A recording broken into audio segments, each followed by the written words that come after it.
कितना सख्त कर लिया तुमने खुद को। मैंने एक्सपायर्ड दूध फ्रिज में रख दिया। मैं चाहूँगा कि तुम अरहम को एक मौका और दो। अस्सलाम वालेकुम friends, welcome back to my channel News busters.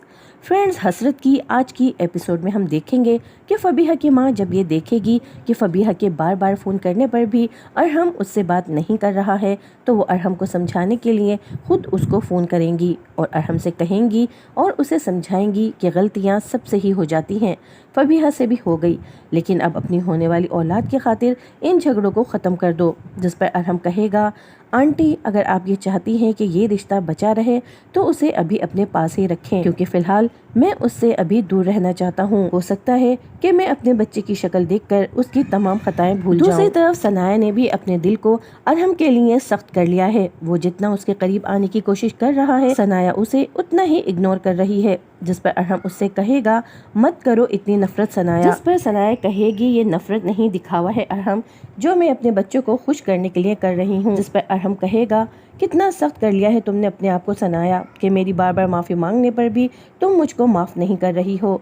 जिस पर सनाया कहेगी, बिना ज़ख्म के जो दर्द मैंने सहे हैं ना अरहम, आप चाहकर भी कभी उनका मदावा नहीं कर सकते।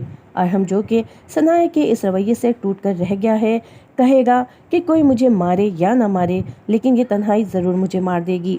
सनाया की नंद और सनाया का भाई दोनों ही उसको समझाने की कोशिश करेंगे कि मियाँ बीवी के इस रिश्ते में सबसे ज़्यादा अहमियत बच्चों की होती है, इसीलिए अपने लिए ना सही अपने बच्चों के लिए अरहम को एक मौका और दो। जिस पर सनाया अपनी नंद से कहेगी कि तुम्हारे भाई ने मुझे बहुत दर्द दिए हैं और मुझ में अब हिम्मत नहीं है मजीद दर्द सहने की। अगली किस्त में हम मजीद देखेंगे कि अरहम, जो कि फबीहा की मां के समझाने पर उससे मिलने उसके घर जाएगा, तो उसे दरवाजे पर ही फबीहा की आवाज़ें आती सुनाई देंगी। वो अपनी माँ से कह रही होगी कि मैंने एक्सपायर दूध को फ्रिज में रख दिया था, और अरहम समझे कि सनाया मेरे बच्चे को मारने की कोशिश कर रही है। फबीहा के मुँह से ये बातें सुनकर अरहम का एहसास जुर्म मजीद बढ़ जाएगा और वो सोचेगा कि सनाया उसके साथ जो कुछ कर रही है बिल्कुल ठीक कर रही है, क्योंकि उसने मासूम सनाया को जितने जख्म दिए हैं और उस पर जो घटिया इल्ज़ाम लगाए हैं, वो सनाया के इसी रवैये का हकदार है। अरहम इन्हीं सोचों में गुम कार ड्राइव कर रहा होगा कि अरहम की कार का एक्सीडेंट हो जाएगा।